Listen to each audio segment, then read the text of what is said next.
নমস্কার বন্ধুরা, বাংলা সাহিত্যের বিশেষ একটি গল্প দিয়ে সাজানো আজকের আমাদের নিবেদন রবীন্দ্রনাথ ঠাকুরের পোস্টমাস্টার। শুনতে থাকুন, সঙ্গে থাকুন, আর ভালো লাগলে চ্যানেলটি লাইক, শেয়ার এবং সাবস্ক্রাইব করতে ভুলবেন না। ধন্যবাদ। কাজ আরম্ভ করিয়াই উলাপুর গ্রামে পোস্টমাস্টারকে আসিতে হয়। গ্রামটি অতি সামান্য, নিকটে একটি নীলকুঠি আছে। তাই কুটির সাহেব অনেক জোগাড় করিয়া এই নতুন পোস্ট অফিস স্থাপন করিয়াছে। আমাদের পোস্টমাস্টার কলিকাতার ছেলে। জলের মাছকে ডাঙায় তুলিলে যেরকম হয়, এই গণ্ডগ্রামের মধ্যে আসিয়া পোস্টমাস্টারেরও সেই দশা উপস্থিত হইয়াছে।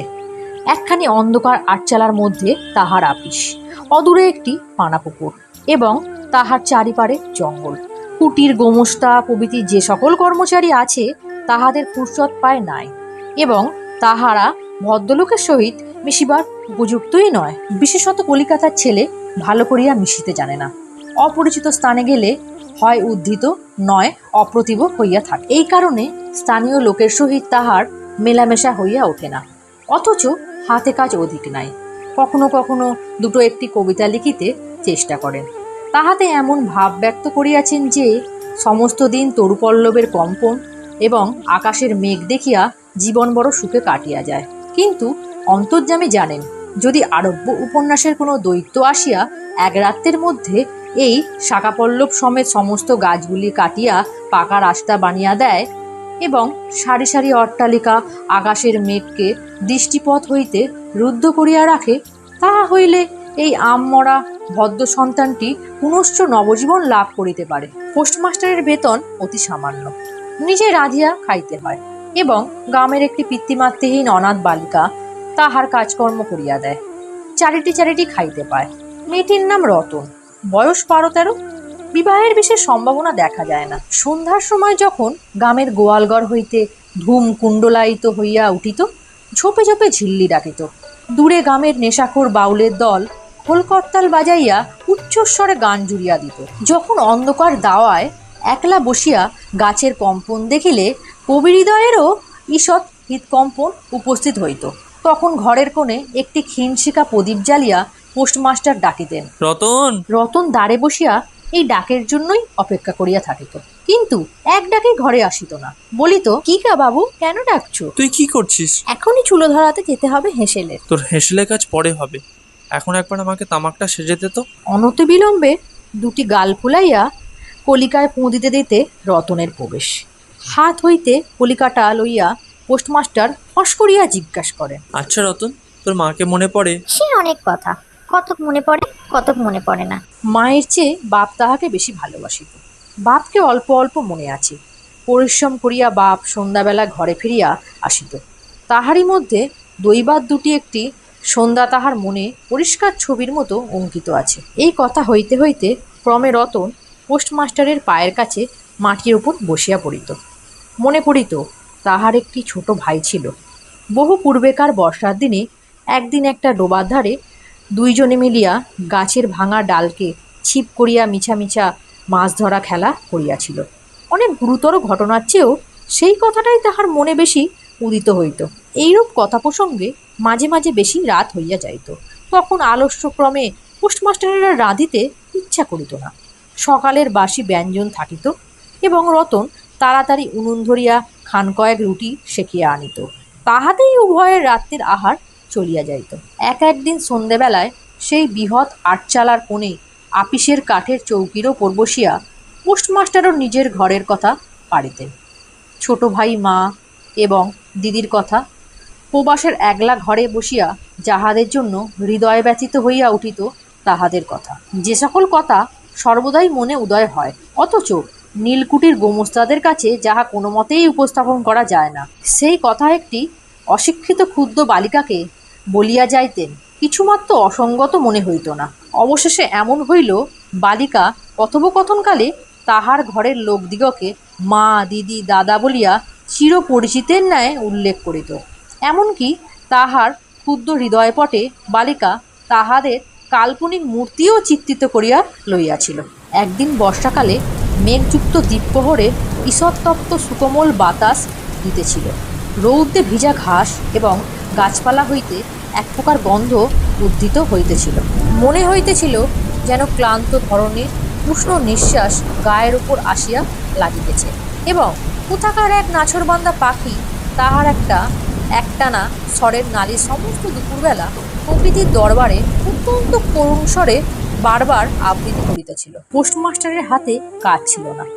সেদিনকার বৃষ্টি ধৌত মসৃণ চিপকন তরুপল্লবের হিল্লল এবং পরাভূত বর্ষার ভগ্নাবশিষ্ট রৌদ্রশুভ্র স্তূপাকার মেঘসমূহ বাস্তবিকই দেখিবার বিষয় ছিল। পোস্টমাস্টার তাহা দেখিতেছিলেন এবং ভাবিতেছিলেন, এই সময় কাছে একটি কেহ নিতান্ত আপনার লোক থাকিত হৃদয়ের সহিত একান্ত সংলগ্ন একটি স্নেহপুত্তলী মানব মূর্তি। ক্রমে ক্রমে মনে হইতে লাগিল সেই পাখি ওই কথাই বারবার বলিতেছে, এবং এই জনহীন তরুচ্ছায়া নিগম্য মধ্যাহ্নের পল্লব মর্মরের অর্থ কতকটা ঐরূপ। কেউ বিশ্বাস করে না এবং জানতেও পারে না, কিন্তু ছোট পল্লীর সামান্য বেতনের সাব পোস্টমাস্টারের মনে গভীর নিস্তব্ধ মধ্যাহ্নের দীর্ঘ ছুটির দিনে এইরূপ একটা ভাবের উদয় হইয়া থাকে। পোস্টমাস্টার একটা দীর্ঘ নিঃশ্বাস ফেলিয়া ডাকিলেন, রতন।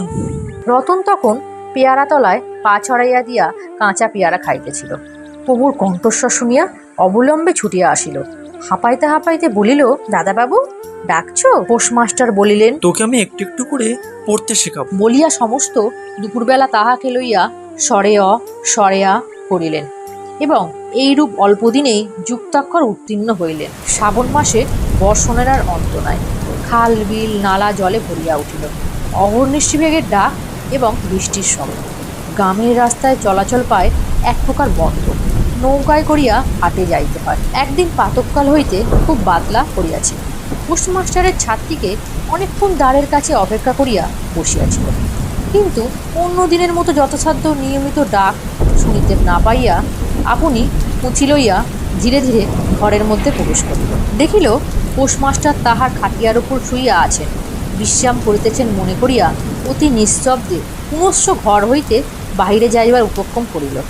সহসা শুনিল, রতন। তাড়াতাড়ি ফিরিয়া গিয়ে বলিল, দাদাবাবু ঘুমাচ্ছিলে? পোস্টমাস্টার কাতর স্বরে বলিলেন, শরীরটা ভালো বোধ হচ্ছে না, দেখ তো আমার কপালে হাত দিয়ে। এই নিতান্ত নিঃসঙ্গ প্রবাসে অনবর্ষায় রোগকাতর শরীরে একটুখানি সেবা পাইতে ইচ্ছে করে।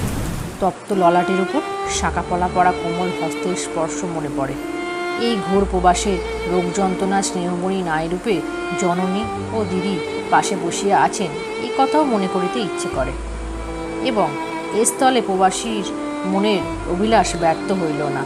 বালিকা রতন আর বালিকা রইল না। সেই মুহূর্তে সে জননীর পদ অধিকার করিয়া বসিল।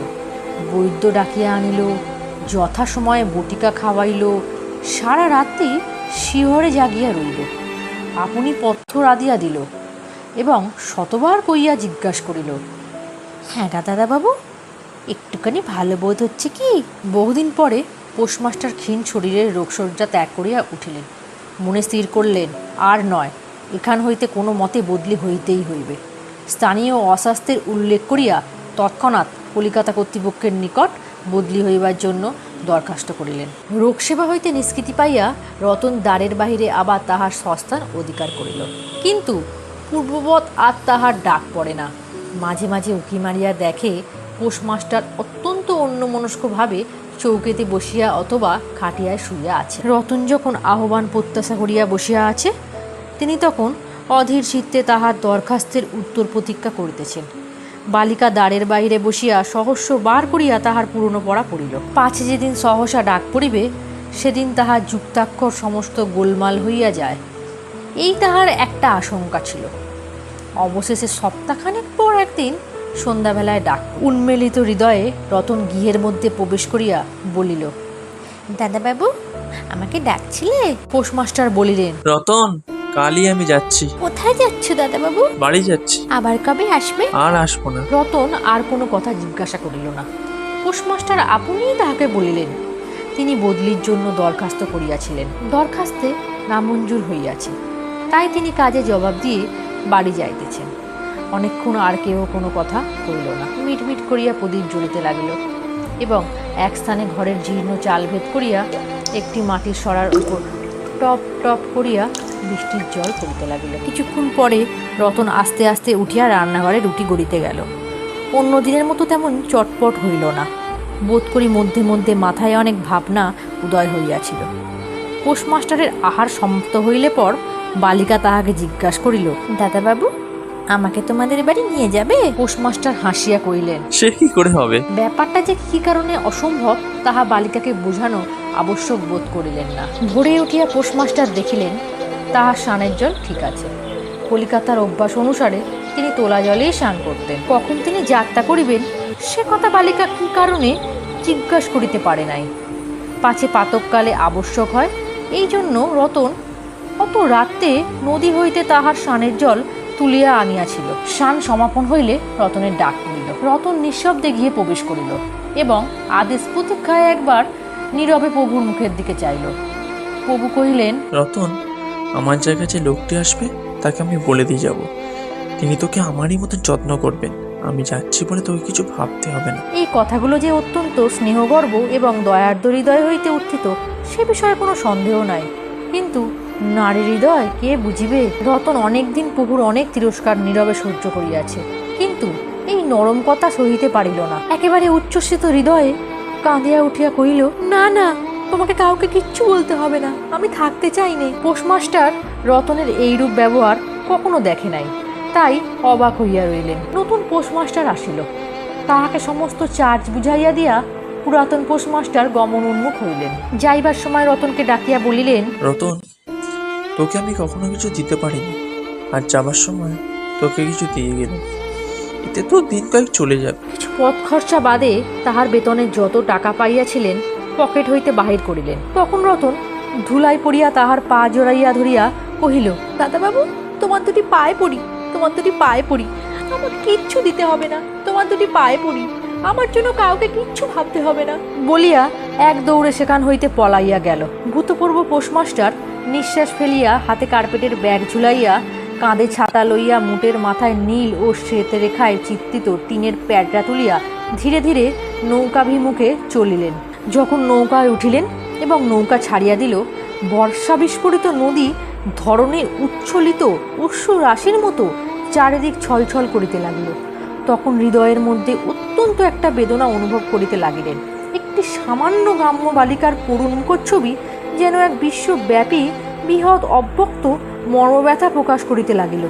একবার নিতান্ত ইচ্ছা হইল ফিরিয়া যাই, জগতের করবিচ্ছিত সেই অনাথিনীকে সঙ্গে করিয়া লইয়া আসি। কিন্তু তখন পালে বাতাস পাইয়াছে, বর্ষার স্রোত খরতর বেগে বইতেছে, গ্রাম অতিক্রম করিয়া নদীকূলের শ্মশান দেখা দিয়েছে এবং নদী প্রবাহের ভাসমান পথিকের উদাস হৃদয়ে এই তথ্যের উদয় হইল, জীবনে এমন কত বিচ্ছেদ, কত মৃত্যু আছে, ফিরিয়া ফল কি? পৃথিবীতে কে কাহার? কিন্তু রতনের মনে কোনো তত্ত্বের উদয় হইল না। সে সেই পোস্ট অফিস গৃহের চারিদিকে কেবল অশ্রুর জলে ভাসিয়া ঘুরিয়া ঘুরিয়া বেড়াইতেছিল। বোধ করি তাহার মনে ক্ষীণ আশা জাগিতেছিল, দাদাবাবু যদি ফিরিয়া আসে। সেই বন্ধনে পড়িয়া কিছুতেই দূরে যাইতে পারিতেছিল না। হাহায় বুদ্ধিহীন মানব হৃদয়, ভ্রান্তি কিছুতেই ঘুঁচে না। যুক্তিশাস্ত্রের বিধান বহু বিলম্বে মাথায় প্রবেশ করে। প্রবল প্রমাণকেও অবিশ্বাস করিয়া মিথ্যা আশাকে দুই বাহু বলে বাঁধিয়া বুকের ভিতরে প্রাণপণে জড়াইয়া ধরা যায়। অবশেষে একদিন সমস্ত নাড়ি কাঠিয়া হৃদয়ের রক্ত শুষিয়া সে পলায়ন করে। তখন চেতনা হয় এবং দ্বিতীয় ভ্রান্তি পাশে পরিবার জন্য চিত্ত ব্যাকুল হইয়া ওঠে। এতক্ষণ আপনারা শুনছিলেন রবীন্দ্রনাথ ঠাকুরের পোস্টমাস্টার। গল্পটি কেমন লাগলো কমেন্ট করে জানাতে ভুলবেন না কিন্তু। আবার ফিরে আসবো খুব শিগগিরই নতুন একটি গল্প নিয়ে। ততদিন সুস্থ থাকবেন, ভালো থাকবেন আর অবশ্যই আমাদের পাশে থাকবেন। ধন্যবাদ।